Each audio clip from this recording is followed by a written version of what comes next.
दिल को जांचना। अगर हम मसीह के शागिर्द होने का दावा करते हैं तो हमें अपने ईमान की सच्चाई को अपने रहन सहन से जांचना चाहिए। मैं ज़िक्रिया अमीर हूँ। मसीह यीशु के अजीम नाम में आपकी सलामती हो। ख़त के इस हिस्सा में मैं ये कहूँगा कि इब्रानियों का मुसन्निफ़ यहाँ मामले की गहराई तक पहुँचता है।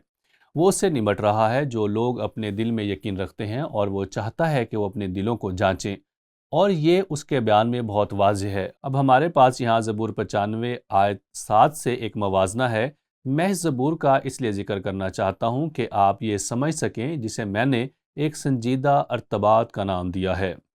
यह एक संजीदा मवाजना है, क्योंकि वो हमारा खुदा है और हम उसकी चरागाह के लोग और उसके हाथ की भेड़ें हैं। मेरे अजीज़ों, अब ये ज़बूर नवीस, काश कि आज के दिन तुम उसकी आवाज़ सुनते, तुम अपने दिल को सख्त ना करो, जैसा मरीबा में, जैसा मसा के दिन बेआबान में किया था। उस वक्त तुम्हारे बाप दादा ने मुझे आजमाया और मेरा इम्तिहान किया और मेरे काम को भी देखा। मैं उन्हें कैसे मुल्क मिस्र से निकाल लाया। 40 बरस तक मैं उस नस्ल से बेजार रहा, और मैंने कहा कि ये वो लोग हैं जिनके दिल आवारा हैं, और उन्होंने मेरी राहों को नहीं पहचाना। चुनाचे मैंने अपने गज़ब में कसम खाई कि ये लोग मेरे आराम में दाखिल ना होंगे। और वहाँ वो कनान के बारे में नहीं बात कर रहा, यहाँ वो कनान के बारे में बात करता है कि वो उस मुल्क में नहीं जाएंगे। वो सब बेआबान में मर गए और 40 साल बेआबान में भटके, मगर असल आराम अब्दी आराम है जिसके मुतालिक वो बात कर रहा है, और आप ये शाको सबाक से देख सकते हैं। अब यहाँ एक संजीदा ताल्लुक है। ए भाइयों, खबरदार, तुम में से किसी का ऐसा बुरा और बेईमान दिल ना हो जो जिंदा खुदा से फिर जाए। वो फिर ये कह रहा है कि तुमने दावा किया है। क्या तुम वाकई ईमान रखते हो? क्या तुमने अपना दिल बदला है? क्या तुम नए सिरे से पैदा हुए? वही चीज़ जो यीशु ने निकोदेमस से पूछी और उससे समझाई भी, जब वो उसके पास आया और उससे कहा, हमें मालूम है कि तू एक बादशाह है और तू खुदा की तरफ से आया है, तो ये सब मुआजिज़े करता है। ठहरें, निकोदेमस, जब तक तू नए सिरे से पैदा ना हो जाए तू आसमान की बादशाही में नहीं जा सकता। असल में मुझे लगता है इब्रानियों का मुसन्निफ भी यहाँ इसी मसले से निपट रहा है। वो कहता है, बल्कि जिस रोज़ तक आज का दिन कहा जाता है, हर रोज़ आपस में नसीहत किया करो, ताकि तुम में से कोई गुनाह के फरेब में आकर सख्त दिल ना हो जाए। अब ये हम सब के लिए एक इंतबाह है, क्योंकि हम मसीह में शरीक हुए हैं, बशर्ते कि अपने इब्तदाई भरोसे पर आखिर तक मजबूती से कायम रहें। चुनाचे कहा जाता है कि अगर आज तुम उसकी आवाज़ सुनो तो अपने दिल को सख्त ना करो। मेरे अजीज़ों, अगर आप कलाम पर गौर करें तो आप यकीन नहीं करेंगे।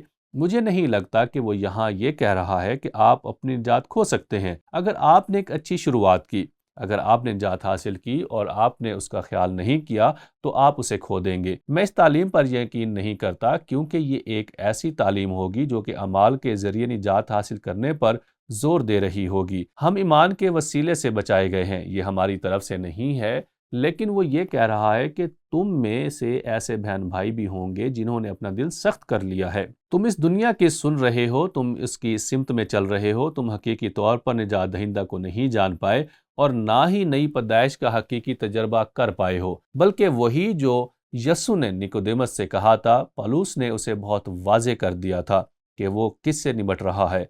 मैं उसे दिल का खतना कहता हूँ, और पौलुस ने भी उसे यही नाम दिया। वो कहता है, क्योंकि वो यहूदी नहीं जो ज़ाहिर का है। देखो, इब्रानियों का मुसन्निफ इस बारे में फ़िक्रमंद है, और ना वो खतना है जो ज़ाहिरी और जिस्मानी है, जो यहूदियों के लिए एक बड़ा मसला था, और यही मसीह यस्सु की कलीसिया में मुख्तलिफ मुश्किलात का बाइस बन रहा था। पौलुस को गलतियों, इफ्सियों और दूसरे खतूत में अहम तरीकों से इस बात की निशानदही करनी पड़ी। वो कहता है, बल्कि यहूदी वही है जो बातिन में है, और ख़तना वही है जो दिल का और रूहानी है, ना कि लफ्जी। ऐसे की तारीफ आदमियों की तरफ से नहीं, बल्कि खुदा की तरफ से होती है। मेरे अजीजों, आपने देखा कि मूसा के दौर में भी इसराइलियों का यही मसला था, और यस्सु के दिनों में भी यही मसला था। यहाँ तक कि उन लोगों में भी जो ईमान रखने का दावा करते थे, बिल्कुल उनकी तरह जिन्होंने पौलुस को कत्ल करने की कोशिश की, क्योंकि वो फजल की तालीम देता था। इसी तरह का मसला तो इब्रानियों का मुसन्निफ इस मसले से निपटने की कोशिश कर रहा है। मेरे अजीज़ों, आज हमारे लिए ये क्या अहमियत रखता है? सवाल ये है, अगरचे तमाम मसीहों को मसीह के साथ अपने ताल्लुक को जांचना है, हम उन हकीकी ईमानदारों की हौसला अफजाई कैसे कर सकते हैं जिनका हसास ज़मीर उन्हें ज़्यादा खुद शनास होने पर मजबूर करता है? میرے عزیزو، یہ میں اس لیے کہہ رہا ہوں کہ جب آپ لوگوں کو اپنی روحانی زندگی جانچنے کو کہتے ہیں تاکہ وہ اپنے دل پر نظر کریں، وہ اپنے رہن سہن پر غور کریں، اکثر ایسے ایماندار ہوتے ہیں جو حساس ضمیر رکھتے ہیں اور وہ یسوع مسیح کے وسیلے سے خدا کے ساتھ اپنے تعلق پر شک کرنے لگتے ہیں۔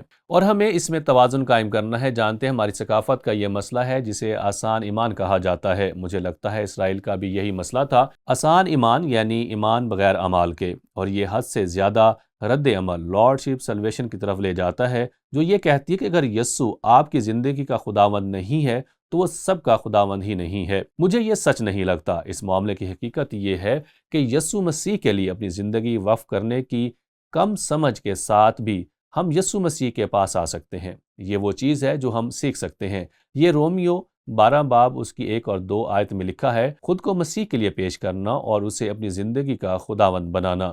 ایک مرتبہ میں نے اس تصور کا مطالعہ کیا اور میں نے نئے عہد نامے کے ہر اس حوالے کا مطالعہ کیا جہاں لفظ خداوند یسوع مسیح کے ساتھ استعمال ہوا ہے۔ میں نے ہر حوالے پر غور کیا اور 100% یہ اس کی الوہیت کی طرف اشارہ کرتا ہے۔